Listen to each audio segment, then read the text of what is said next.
பெண்ணே பெண்ணே பூங்காற்று அறியாமல் பூவை திறக்க வேண்டும், பூக்கூட அறியாமல் தேனை ருசிக்க வேண்டும். ஆனா உலகை ரசிக்க வேண்டும் நான் உன் போன்ற பெண்ணோடு.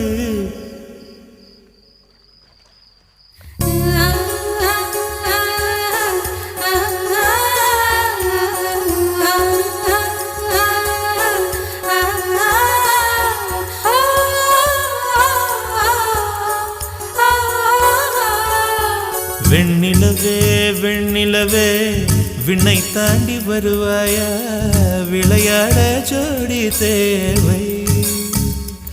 இந்த பூலோகத்தில் யாரும் பார்க்கும் உன்னை அதிகாலை